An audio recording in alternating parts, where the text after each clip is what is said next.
Alright, so in this video we're going to determine R or S, or the absolute configuration.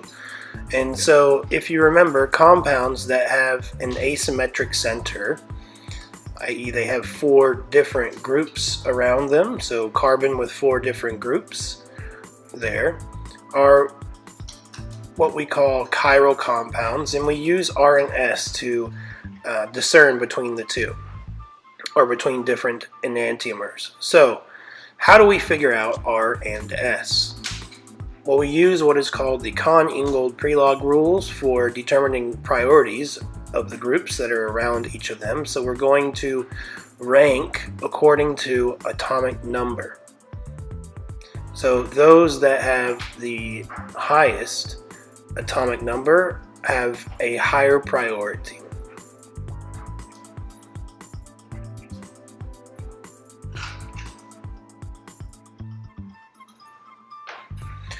So if, when you do your ranking, you find that the lowest priority group, or group number 4, is in the back or is on a dashed wedge, then if it has a clockwise rotation, as you can see here, then we give it the assignment R. If we have something that has a counterclockwise rotation, then we give it the assignment of S.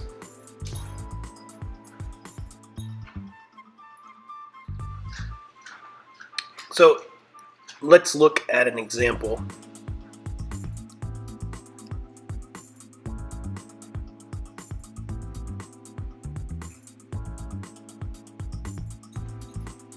So let's just put a CH3.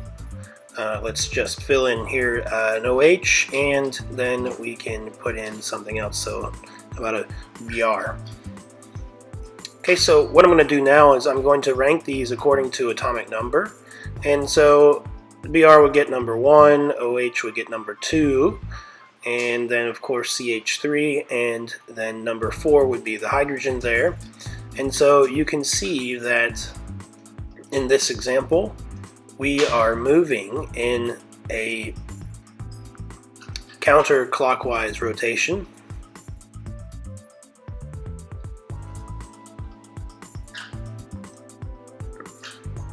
And so since this is counterclockwise, then we would assign this as S.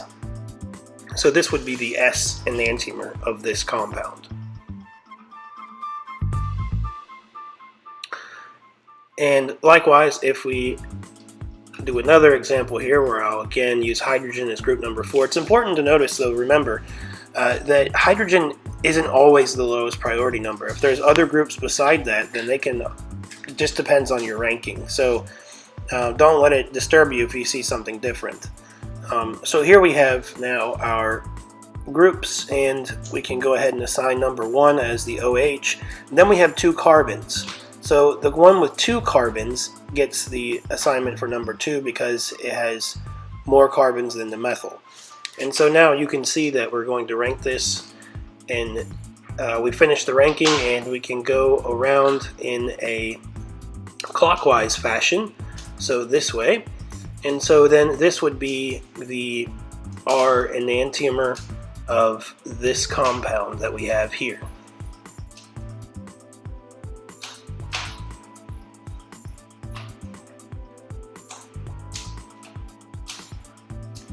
So, when number 4, or what about when number 4 is not on the dashed wedge? So it's something besides the dashed wedge that we have there. Well, there's a couple of things. Number 1, if the lowest priority group is on a wedge, in other words, pointing towards you, then essentially, remember, what we're going to do is we need to reorient ourselves so that we're looking down the group number 4. So if we do that, then we just basically put ourselves in the opposite position. So all we need to do is do our assignment, and then we can flip whatever it is that we assign, because it should be the reverse of what we've drawn.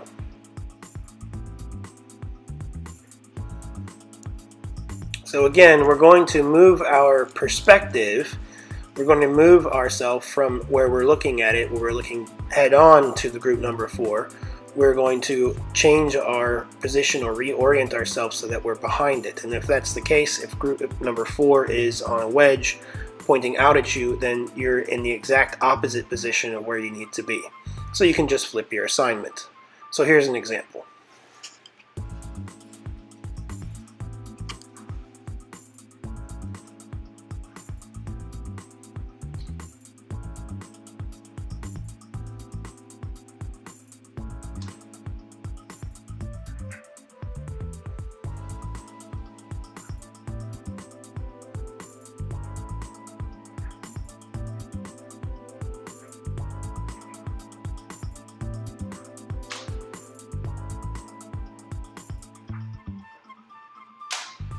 So you can see that the lowest priority group here is, of course, the hydrogen. And if we go ahead and rank these, we can see that the carboxylic acid there is number 1. We have 2 oxygens there. So the next carbon with an oxygen is number 2, and then the double bond is 3, and of course hydrogen here is number 4. And you can see that we need to look down this end of it here, so we need to look or reorient ourselves. So we notice that if we are going to draw the direction that this is going in this clockwise direction.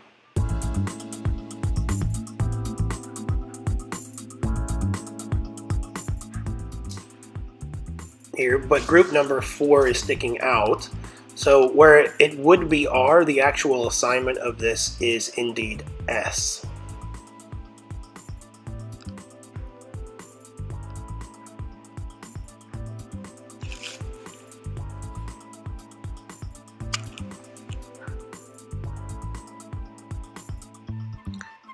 So again, we have to flip our assignment when group number 4 is sticking out towards you.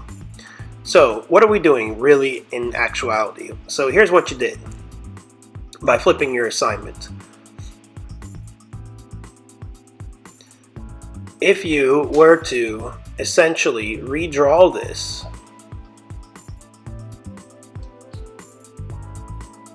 by switching the groups on the wedge and then on the dash here. All right, so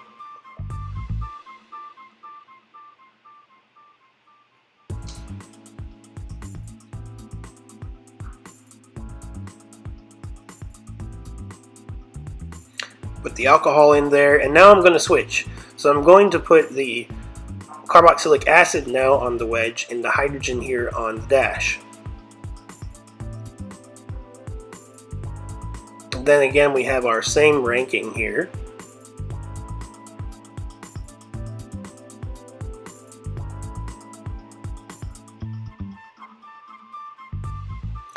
And then number 4 for hydrogen.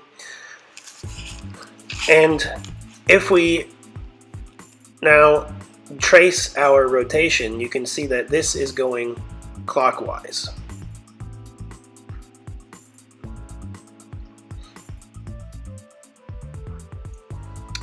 So, but what we did was we actually broke a bond here to do this. So what this means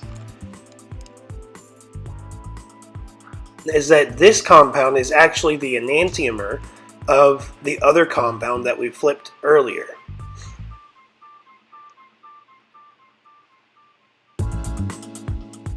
So the one above here is S because you can't have both the same. Alright, so that's when you have the lowest priority group that is on a wedge. But what about when number 4 is what we call in the plane, or it's not either on a wedge or a dash, right? So this means that it's on one of the straight lines that we use in our perspective formula.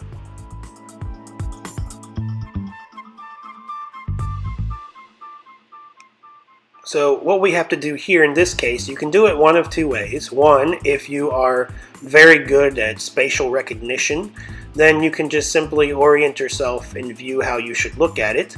Or you can do a bond rotation, Right, so what you're going to do is you're going to hold one bond the same, and you're going to rotate the others. The idea is to have the goal of moving the lowest priority group into the back.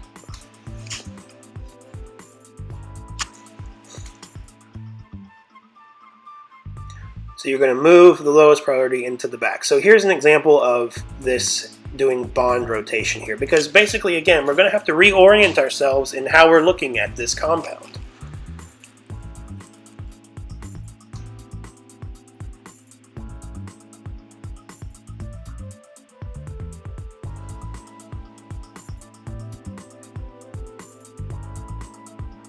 So here is our compound, which you can see now we have the lowest priority group. If we go ahead and assign our priorities here, we can see that, of course, the OH here is number 1, and then we have a choice. We have carbon.